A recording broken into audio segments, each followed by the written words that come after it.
नमस्कार, good evening आप सभी लोगों को।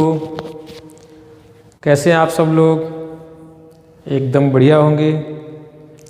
एक बार फिर मिलते हैं आपसे, करते हैं मुलाकात हमारे चैनल बघेल सर केमिस्ट्री के माध्यम से। आज हम आपके लिए कक्षा 12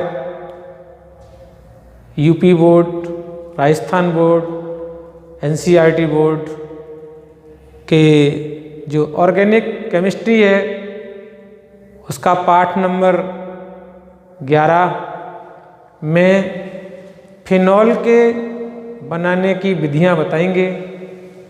तो बने रहें हमारे साथ, जुड़े रहें, देखते रहें हमारे वीडियो और लेते रहें हमसे कुछ ज्ञान। तो ज्ञान की गंगा में आज फिर फिनॉल के बनाने की विधियां पढ़ेंगे आप। तो फिनॉल में सबसे पहले हम जो बनाने की विधि है वो हम लेंगे फेनिल हैलाइड से।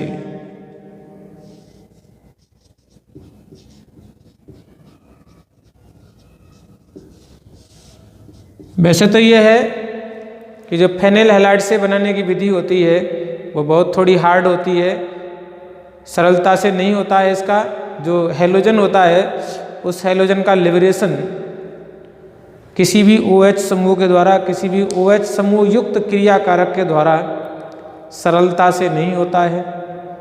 इसको कराने के लिए आपको अनुकूल परिस्थितियां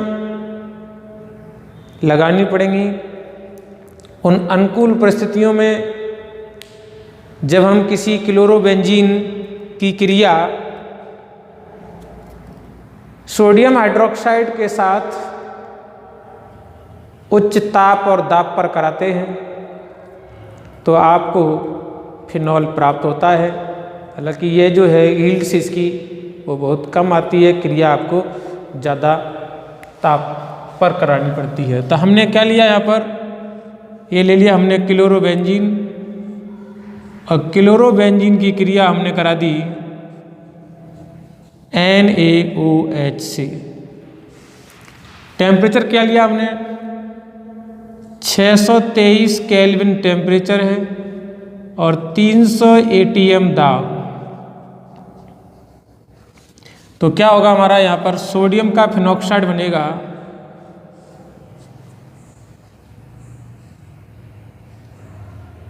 ONA।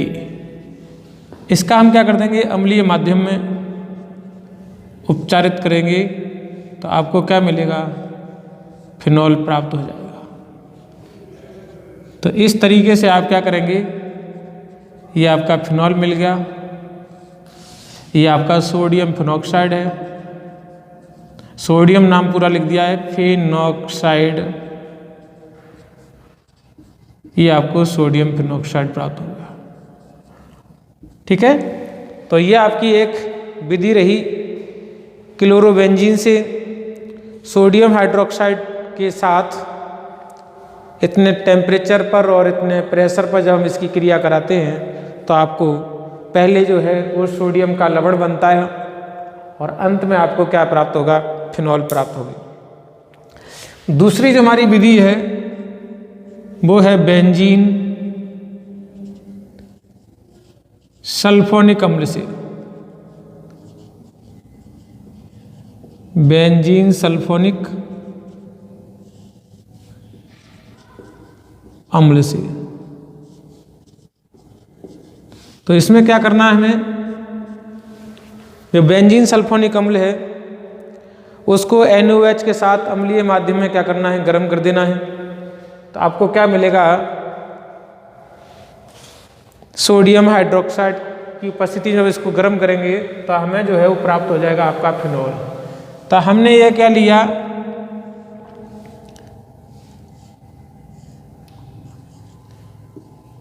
SO3H, इसका नाम है बेंजीन सल्फोनिक अम्ल। और बेंजीन सल्फोनिक अम्ल को किसमें, नंबर 1 हमने ले लिया NaOH और यहाँ पर हमने ले लिया अम्लीय माध्यम। एसिडिक मीडियम में जब इसको हीट कर देंगे तो हमें जो है वो प्राप्त होगा फिनॉल, यानी हमें क्या प्राप्त होगा? फिनॉल प्राप्त होगा। तो इस तरीके से हमारी ये दूसरी विधि हो गई। तीसरी विधि हमारी क्या है? तीसरी विधि हम जो है वो BDC से प्राप्त करेंगे। किससे? तीसरी विधि में हम किससे प्राप्त करेंगे? BDC से। यानी BDC को बनाते कैसे, हम वहाँ से लेके चलेंगे। तो हम BDC के लिए क्या लेंगे? एनिलीन। कि जब हम एनिलीन की क्रिया, एनिलीन का सूत्र होता है NH2, ये हमारी हो गई एनिलीन। जब एनिलीन की क्रिया HNO2 प्लस HCl से कराते हैं, उपस्थिति इसकी जो है वो NaNO2 के साथ क्रिया होती है। पहले NaNO2 प्लस HCl, कितने? 0 डिग्री सेल्सियस ताप पर। और 0 डिग्री सेल्सियस थोड़ा 0 से 0 डिग्री सेल्सियस थोड़ा ऊपर भी ले सकते हैं। 0 डिग्री से 5 डिग्री सेल्सियस ताप पर जब इसकी क्रिया कराएंगे तो यहाँ जो डेरिवेटिव बनेगा हमारा वो बनेगा BDC। क्या बनेगा हमारा? BDC। BDC का सूत्र होता है benzene diazonium chloride, N positive और Cl नेगेटिव। इसको हम क्या कर देंगे? बॉईल कर देंगे पानी के साथ। क्या किया हमने? इसको केवल पानी के साथ बॉईल कर देंगे, H2O के साथ बॉईल।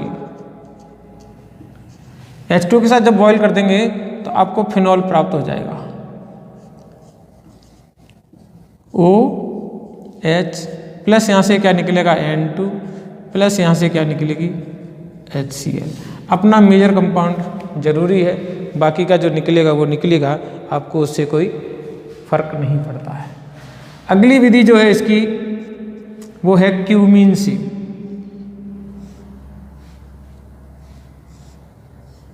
बेंजीन का जो है वो आइसो व्युत्पन्न, आइसो व्युत्पन्न यानी हमारा क्या है? Isopropyl phenol. आइसोप्रोपिल जो है वो बेंजीन का आइसोप्रोपिल, यानी आइसोप्रोपिल बेंजीन कह सकते हैं। इसको क्या कहेंगे? Isopropyl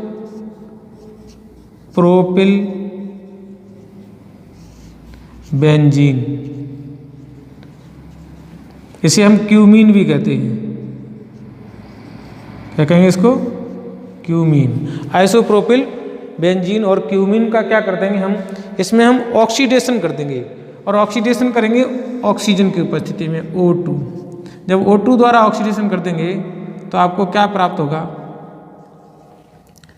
CH3। क्यूमीन परऑक्साइड मिलेगा आपको, CH3 OOH। इसका नाम क्या है? Cumene peroxide. Cumene peroxide. Cumene peroxide का क्या करेंगे हम? इसको अम्लीय माध्यम में हीट कर देंगे। Heat in the presence of H+, अम्लीय माध्यम में इसको हीट कर देंगे तो ये पूरा डेरिवेटिव जो निकल जाएगा और क्या बनेगा आपका? OH यहाँ से प्राप्त हो जाएगा आपको, बाकी का बनेगा CH3CO CH3, यानी आपका फिनॉल बन गया। और ये आपको क्या प्राप्त हो गया? एसीटोन।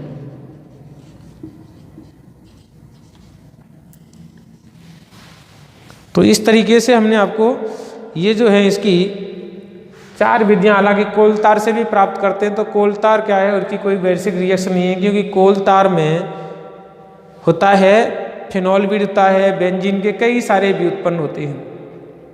तो कोल तार को भी हमने क्या किया? यहाँ पर हम अगला जो है ले सकते हैं, वो हमने ले लिया कोल तार। कोल तार से तो वो हमने क्या किया? यहाँ पर हमने कोल तार ले लिया। कोल तार की क्रिया किससे करा दी? हमने NaOH से। NaOH के साथ इसको हीट कर दिया तो बेंजीन का जो है वो फिनॉक्साइड प्राप्त हो जाएगा, सोडियम का फिनॉक्साइड। यानी ONA। फिर हम इसको क्या करेंगे H प्लस में, फिर उसको न्यूट्रल कर देंगे, उदासीन कर देंगे, तो आपको क्या मिल जाएगा, फिनॉल प्राप्त हो जाएगा। तो इस तरीके से आपको ये कई जो विधियां हैं वो आपके फिनॉल की प्राप्त करने की विधियां हो गई हैं। ठीक है, तो ये हमारा रहा फिनॉल को बनाने की विधियां। आगे हम क्या करेंगे, इनके फिनॉल के डेरिवेटिव में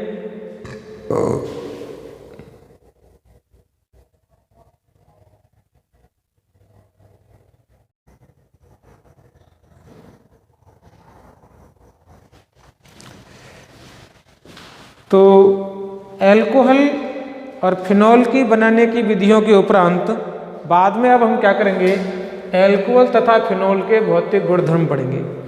तो भौतिक गुणधर्म क्या हैं कि जो एल्कोहल और फिनॉल हैं उनके क्वथनांक जो हैं वो कार्बन की संख्या बढ़ने पर बढ़ते हैं।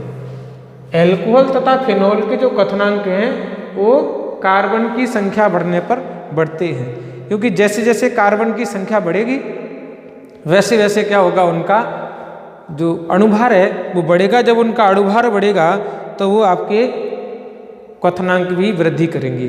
तो पहला हमने ये लिखा है कि क्वथनांक, दोनों का क्वथनांक जो है वो किसका होगा, प्रोपोर्शनल होगा कार्बन की संख्या के। क्वथनांक इज प्रोपोर्शनल टू कार्बन की संख्या। चाहे हमारा एल्कोहल हो चाहे हमारा फिनॉल हो, जैसे जैसे उनके कार्बन की संख्या बढ़ेगी तो उनका परमाणु द्रव्यमान भी बढ़ेगा, अणु द्रव्यमान बढ़ेगा। जब अणु द्रव्यमान बढ़ेगा तो उनके क्वथनांकों की संख्या में भी वृद्धि होगी, क्वथनांक के मान भी बढ़ेंगे। दूसरा दिया यहाँ पर कि जो एल्कोहल है उन एल्कोहल में यदि कार्बन की संख्या समान हो। अब हम इसका पहले इसका एग्जाम्पल लिख दे रहे हैं। हमने लिखा यहाँ पर CH3OH सबसे कम क्वथनांक होगा क्योंकि इसमें एक कार्बन है। CH3CH2OH इसमें 2 हैं। CH3CH2CH2 और OH इसमें 3 कार्बन हो गए। ऐसे ही फिर क्या हो गया हमारा CH3 single bond CH2 single bond CH2 single bond CH2 और सिंगल बॉन्ड OH। तो इस तरीके से क्या हुआ कि जैसे जैसे हमने उल्टा लग गया, एक मिनट सॉरी, जैसे जैसे हमारे कार्बन की संख्या बढ़ेगी वैसे वैसे इनका जो है वो क्वथनांक कैसा होगा, बढ़ता चला जाएगा। ठीक है, तो जैसे जैसे इनमें कार्बन की संख्या बढ़ेगी वैसे वैसे इनका क्वथनांक भी बढ़ता चला जाएगा। यह इस तहत पर, यानी ये जो हमने आपको फॉर्मूला शॉर्ट में लिखा है वो आपको बता दिया गया। दूसरा कह रहा है क्वथनांक इज प्रोपोर्शनल टू 1 साखित श्रृंखला। जब हमारे पास कार्बन की संख्या समान होती है, आणविक द्रव्यमान समान होता है, तो उनके क्वथनांक जो हैं वो प्रभावित होते हैं किसके, साखित श्रृंखला के। अब देखिए यहाँ पर हमारे डेरिवेटिव हम इसको ले रहे हैं क्योंकि इसमें साखित श्रृंखलाएं बनाई जा सकती हैं। तो हमने लिया सबसे पहले क्या कि CH3 single bond CH2 single bond CH2 single bond CH2 और OH। अभी इसका रीजन बताएंगे हम। अब हमने क्या किया, यहाँ 4 कार्बन की श्रृंखला फिर लेंगे हम, लेकिन लंबी नहीं लेंगे हम, उसमें अब साखित श्रृंखला बना दे रहे हैं। तो हमने यहाँ पर इस तरीके से ही ले लिया सिंगल बॉन्ड CH2 और सिंगल बॉन्ड OH। अगला हमने क्या ले लिया CH3 single bond C single bond CH3 single bond CH3 और सिंगल बॉन्ड OH। ये हमारे 3 एल्कोहल हैं, एक ये हो गया, एक ये हो गया, एक ये हो गया। इनके सबके परमाणु द्रव्यमान कैसे हैं, आणविक द्रव्यमान कैसे हैं, समान है। इन सबके आणविक द्रव्यमान समान है, लेकिन क्वथनांक का जो क्रम होगा वो इस फॉर्मेट पर काम करेगा। ये हमने आज आपका फॉर्मेट लिख दिया, ये फॉर्मेट पे काम करेगा, यानी क्वथनांक इज प्रोपोर्शनल टू 1 साखित श्रृंखला।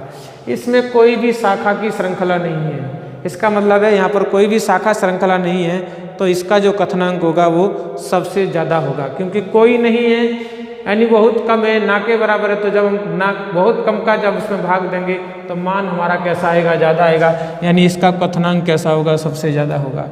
इसमें एक शाखित श्रृंखला बढ़ गई, तो जब एक शाखित श्रृंखला बढ़ गई, पहले तो नहीं थी, अब एक शाखित श्रृंखला बढ़ गई, तो हमारा मान जो है वो थोड़ा घट गया क्वथनांक। और इसमें साक्ष्य श्रृंखलाएं 2 हो गई, इसका मतलब इसका क्वथनांक और कम हो गया। अब हम इसमें रीजन की बात कर रहे हैं कि इसका क्वथनांक जो है आणविक द्रव्यमान समान होने पर क्यों घट रहा है। घट इसलिए रहा है कि इसे बोलते हैं पृष्ठीय क्षेत्रफल। पृष्ठीय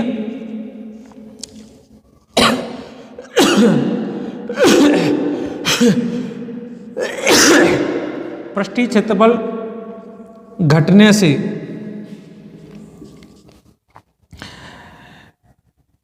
अणुओं के बीच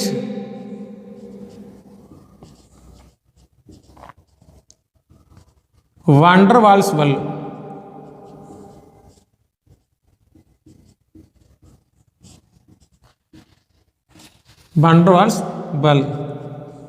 कम हो जाता है।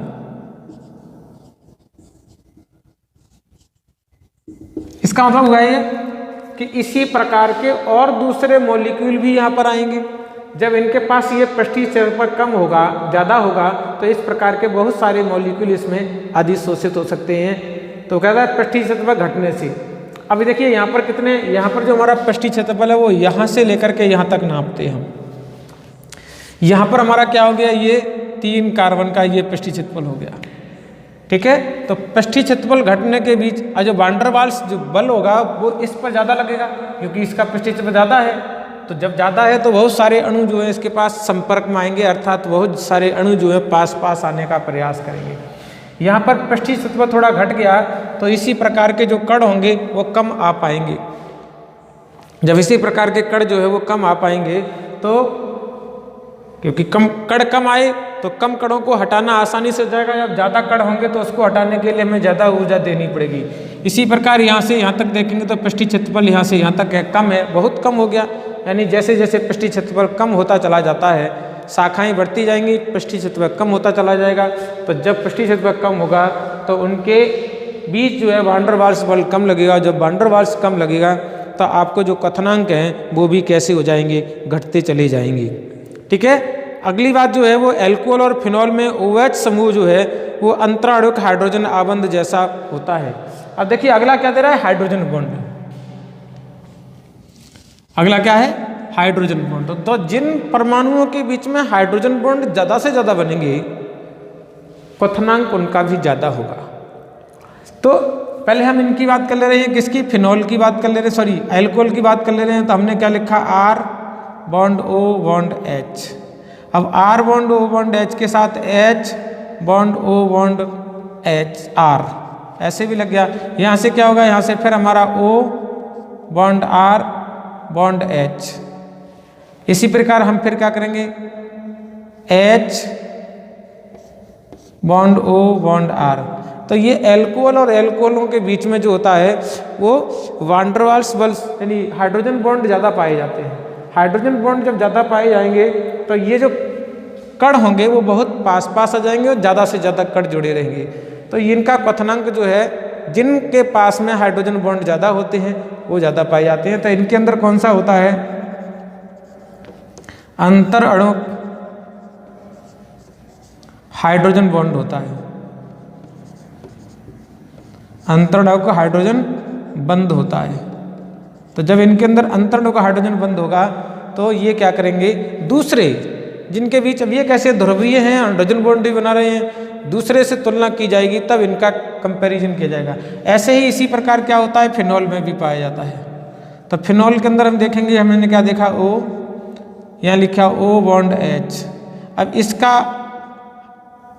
हाइड्रोजन जो है वो दूसरे फिनॉल की ऑक्सीजन के साथ में क्या बनाएगा, हाइड्रोजन बॉन्ड बनाएगा।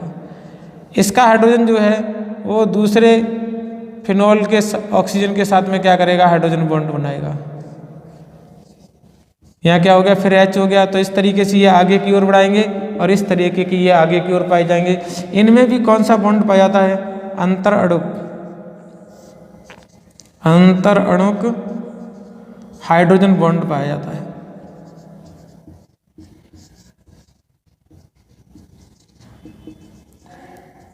तो इसमें क्या पाया जाता है, अंतरणों का हाइड्रोजन आबंध पाया जाता है, जिससे इनके क्वथनांक जो है वो दूसरे किसी ध्रुवीय पदार्थों से दूसरे किसी पदार्थों से कैसे जाते हैं, प्रभावित होते हैं या ज़्यादा होते हैं। अब हम बात कर रहे हैं एल्कोहल और फिनॉल की, बात छोड़ो, ये तो आपके अलग अलग रहेंगे, ठीक है, इनके क्वथनांकों से इसका कोई डिपेंड नहीं रहेगा। दूसरा जो आएगा हमारा वो है हाइड्रोकार्बन जो है वो ईथर, एल्कोहल, हेलो एरीन की अपेक्षा जो है वो कम क्वथनांक वाले होते हैं हाइड्रोकार्बन से। अब हम बात कर रहे हैं इनके बीच में किसकी, R bond O bond H की। फिर दूसरी बात कर रहे हैं हम R bond O bond R की, और बात कर रहे हैं R बॉन्ड R की। यानी अगर इनके क्या हो, इनके अणुभार समान हो, कैसे हो, अणुभार समान हो। जब इनके अणुभार समान होंगे तो इनके बीच जो क्वथनांकों का क्रम कैसा होगा वो देखेंगे। क्वथनांकों का क्रम जो है वो इनके बीच हाइड्रोजन बॉन्ड पर डिपेंड कर रहा है। कौन से पर, हाइड्रोजन बॉन्ड पर डिपेंड कर रहा है। और इनके अंदर यही वाला अंतर है, अंतर अणुक हाइड्रोजन आबंध पाया जाता है। तो अंतर अणुक हाइड्रोजन आबंध पाए जाने से सबसे ज़्यादा किसके बीच होगा, सबसे ज़्यादा एल्कोहल के बीच अंतर अणुक हाइड्रोजन आबंध होगा। तो क्वथनांक जो है वो किसका ज़्यादा होगा। बात कर रहे हैं इन दोनों के अंदर, जब इन दोनों के अंदर बात करेंगे तो इसमें ध्रुवता होती है, इसमें ध्रुवता नहीं होती है। तो जब इसमें ध्रुवता है ईथर में, तो ईथर का जो है वो क्वथनांक कैसा होगा, एल्केन से ज़्यादा होगा। ये हमारा क्या है, एल्कोहल, ये हमारा क्या है, ईथर, और ये हमारा क्या है, एल्कीन। ठीक है। अगर हम इनके बीच की बात करें तो यहां पर क्या होगा, फिनॉल AR और OH का भी ज़्यादा होगा किससे, R bond O bond R से, और इससे ज़्यादा किसका होगा, हमारा एल्कीन का, R बॉन्ड R का। ठीक है। तो इसमें वही आ गई, इसमें हाइड्रोजन बॉन्ड पाए जाते हैं यदि इनके भी क्या हों, अणुभार समान हो। जब अणुभार समान होंगे तो फिनॉल का जो होगा वो हाइड्रोजन बॉन्ड बनाने के कारण ज़्यादा होगा, इसका कम होगा, इसका और कम होगा। ठीक है। तो ये हमारे क्या रहे, भौतिक गुणधर्मों में क्वथनांक रहे किसके, एल्कोहल, फिनॉल और ईथर। और ईथर में भी है तुलनात्मक अध्ययन की बात की जाती है। तो ये तुलनात्मक अध्ययन के अंतर आपके हाइड्रोजन बॉन्ड पर डिपेंड कर रहे हैं। बाकी के इनके बीच रहे एल्कोहल के बीच रहे फिनॉल का तो एक ही डेरिवेटिव होता है, वही उसके कंपेरिजन करेंगे क्या। बाकी एल्कोहल के डेरिवेटिवों के अंदर कंपेरिजन करें, और फिनॉल, ईथर और एल्केन में, या एल्कोहल, ईथर और फिनॉल एल्केन के अंदर जब बात करेंगे तो उनके आपके क्रम मैंने ये लिख दिए हैं। बात करते हैं दूसरी किसकी, बात करेंगे हम इनके विलेयता की। क्या करेंगे, इनकी विलेयता की बात करेंगे।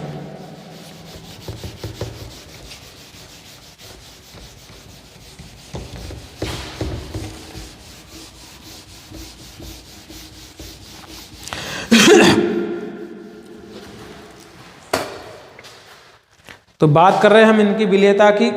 तो जो एल्कोहल होते हैं वो एल्कोहल का ना R बॉन्ड OH, ये जल में कैसे होते हैं, विलेय होते हैं, क्योंकि इनमें जल के साथ हाइड्रोजन बॉन्ड बनाने की प्रोबेबिलिटी पाई जाती है, संभावना पाई जाती है। दूसरा ये हमारा फिर हमारा क्या आ जाएगा, H बॉन्ड O और O बॉन्ड R। फिर यहाँ से फिर क्या हो जाएगा, फिर आपका हाइड्रोजन का डेरिवेटिव आएगा, hydrogen bond O bond H। फिर यहाँ से आपका क्या आ जाएगा, एल्कोहल आ जाएगा, H bond O bond R। तो इस तरीके से क्या है, जल के और हाइड्रोजन के बीच में यहाँ भी आपके अंतर अणुक हाइड्रोजन बॉन्ड पाए जाते हैं। अंतर अणुक हाइड्रोजन बॉन्ड पाए जाते हैं। तो जब अंतर अणुक हाइड्रोजन बॉन्ड पाए जाते हैं तो ये कैसे होते हैं, जल में विलेय होते हैं। देखिए दूसरी बात क्या है कि एल्कोहल की जल में विलेयता, एल्कोहल की जल में विलेयता, जल में जो विलेयता होती है वो इज प्रोपोर्शनल टू 1 कार्बन की संख्या, कार्बन की संख्या। जैसे जैसे हम कार्बन की संख्या बढ़ाते जाएंगे वैसे वैसे अल्कोहल की जल में विलेयता घटती चली जाएगी।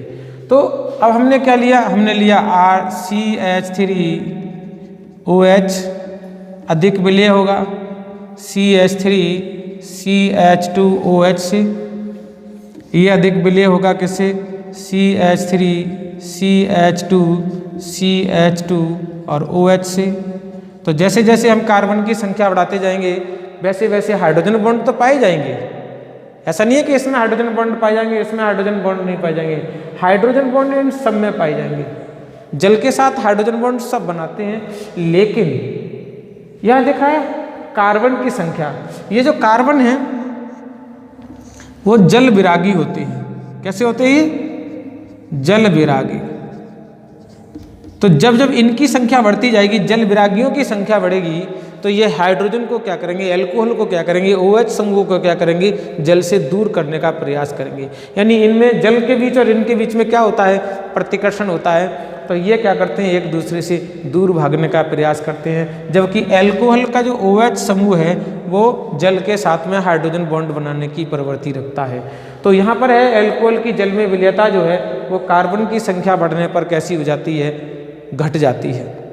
और जब कार्बन की संख्या घटेगी तो उसकी जल में विलेयता भी बढ़ेगी, क्योंकि हाइड्रोजन बॉन्ड ज़्यादा बनते हैं। ज़्यादा बनने का मतलब ये नहीं है, ज़्यादा ये मतलब है कि जो आपके मैथिल समूह होते हैं वो जल के प्रति आकर्षित होने लगते हैं, क्योंकि ये बॉन्ड आपके जो है प्रबल हो जाएगा, ये बॉन्ड दुर्बल हो जाएंगे तो वो जल में विलय होंगे।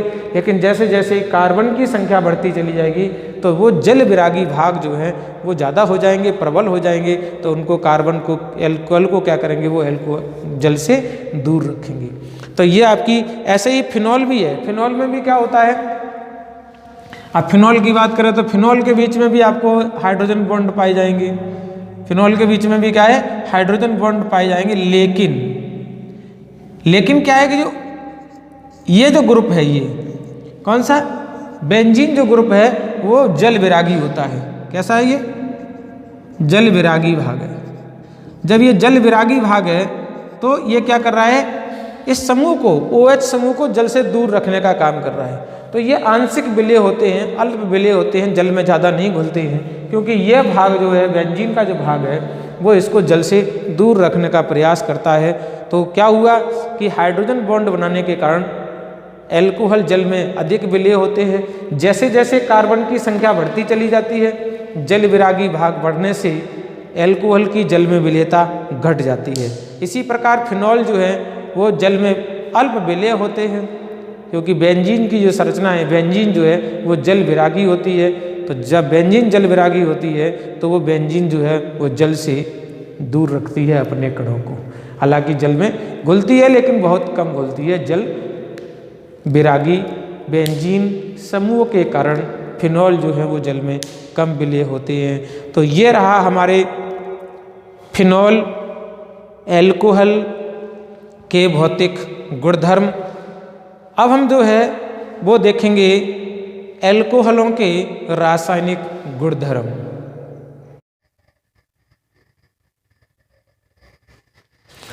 तो अब जो बात करेंगे वो हम क्या करेंगे, फिनॉल में अम्लीयता की प्रकृति या फिनॉल में अम्लीयता का स्वभाव।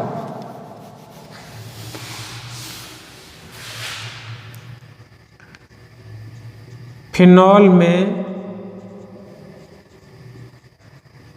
अम्लीयता का प्रभाव। अब देखिए क्या है, ये हमने क्या लिया, फिनॉल और फिनॉल है ना। अब फिनॉल के साथ क्या करेंगे, फिनॉल के साथ हम ग्रुप लगाएंगे। तो फिनॉल के साथ ग्रुप लगाने के लिए हमारे पास दो ग्रुप हैं। कौन कौन से, एक हमने लगाया इलेक्ट्रॉन दाता समूह, यानी इलेक्ट्रॉन डोनेटर ग्रुप। जब हम इलेक्ट्रॉन डोनेटर ग्रुप लगाएंगे तो बेंजीन के अंदर इलेक्ट्रॉन ज़्यादा जाएंगे। जब बेंजीन के अंदर इलेक्ट्रॉन ज़्यादा जाएंगे तो ऑक्सीजन के साझे के इलेक्ट्रॉन, ऑक्सीजन के जो एकांकी इलेक्ट्रॉन है वो कम आएंगे। जब ऑक्सीजन के इलेक्ट्रॉन कम आएंगे तो यहाँ पर जो हाइड्रोजन के बीच में जो बॉन्ड है उस बॉन्ड में ध्रुवीयता कम हो जाएगी, अर्थात इसका जो अम्लीयता है वो कम होगी। कैसी होगी? अम्लीयता कम होगी, अम्लीयता कम। इसका मतलब हो गया कि जब हम क्या करेंगे, फिनॉल के बेंजीन के रिंग के अंदर इलेक्ट्रॉन डोनेटिंग ग्रुप लगा देंगे तो ये जो है बेंजीन के अंदर इलेक्ट्रॉनों की क्या हो जाएगी? वृद्धि हो जाएगी, इलेक्ट्रॉन घनत्व बढ़ जाएगा। इलेक्ट्रॉन घनत्व बढ़ जाएगा तो ऑक्सीजन से इलेक्ट्रॉन जो है वो बेंजीन की ओर कम आएंगे और इनके बीच में इलेक्ट्रॉन के पोलराइजेशन जो है वो कम हो जाएगा। अम्लीयता कैसी हो जाएगी? घट जाएगी। दूसरा क्या है, हम दूसरा लेते हैं हम यहाँ पर क्या है, फिनॉल के साथ में। अभी इसके फिर हम डेरिवेटिव आपको बताएंगे, उनके अंदर अम्लीयता बताएंगे। यहाँ पर हमने ले लिया O बॉन्ड H। अब हमने यहाँ पर क्या किया, इलेक्ट्रॉन, ठीक है,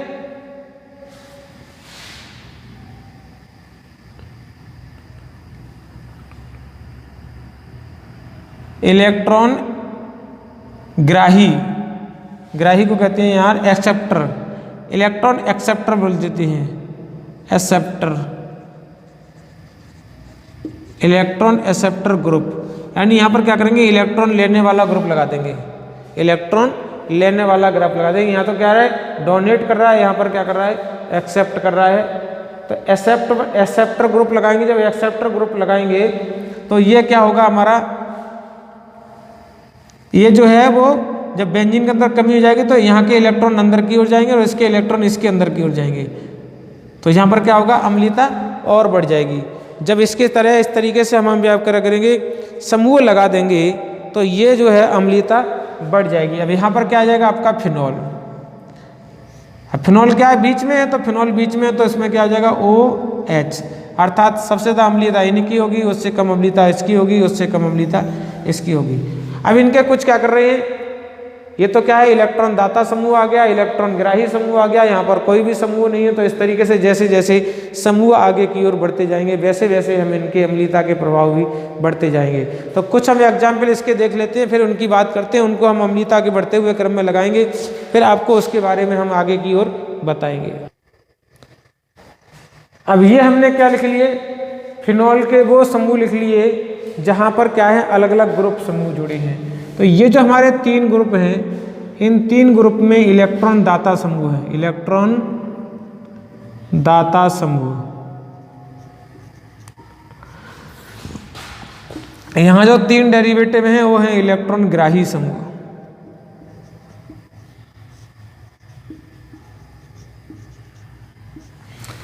ये आपका फिनॉल है ही है। तो यहाँ इनके जो पीक जो अम्लीयता होती है वो अम्लीयता pK1 से द्वारा ज्ञात की जाती है। pKa क्या होता है, pKa यहाँ से निकालते हैं, यानी pKa इक्वल टू सूत्र होता है -log Ka। Ka का मान क्या करेंगे, इनके बीच आयनित भाग बट्टे अनायनित भागों का अनुपात जो होता है वो Ka के बराबर होता है। जब Ka का log माइनस में ले लेंगे तो यहाँ क्या बनेगा, pKa बनेगा। अम्लीयता इज प्रोपोर्शनल टू 1/pKa, यानी pKa का मान जितना ज़्यादा होगा अम्लीयता उतनी ही कम होगी, pKa का मान जितना कम होगा अम्लीयता उतनी ही ज़्यादा होगी। तो इनकी जो अम्लीयता नापते हैं वो pKa में मापते हैं, किसमें, pKa। तो pKa का मान कितना है, 10.2, इसका भी लगभग 10.2 के बराबर है।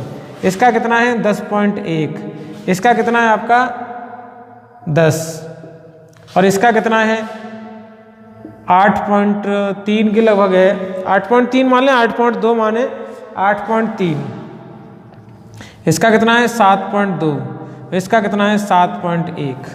ठीक है, तो इस तरीके से जो है वो जैसे जैसे, अब देखिए यहाँ क्या रहा है, यह तो ये समूह दे रहे हैं इलेक्ट्रॉन, यहाँ भी ये दे रहा है इलेक्ट्रॉन, यहाँ भी ये दे रहा है इलेक्ट्रॉन, यहाँ पर ना कोई दाता है ना कोई ग्राही है। यहाँ पर क्या हुआ, इलेक्ट्रॉन ले रहे हैं, यहाँ पर ये भी इलेक्ट्रॉन ले रहा है और यहाँ पर भी ये इलेक्ट्रॉन ले रहा है।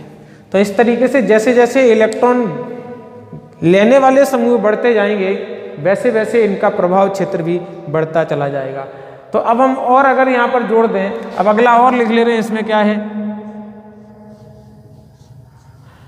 O बॉन्ड H, हमने एक तो लगा दिया NO2 समूह यहाँ पर, एक लगा दिया NO2 समूह यहाँ पर, तो इसकी अम्लीयता और ज़्यादा हो जाएगी। ठीक है, तो ऐसे से धीरे धीरे जैसे जैसे हम इसमें इलेक्ट्रॉन ग्राही समूह जोड़ते चले जाएंगे वैसे वैसे आगे की ओर इनका अम्लीय स्वभाव जो है वो बढ़ता चला जाएगा।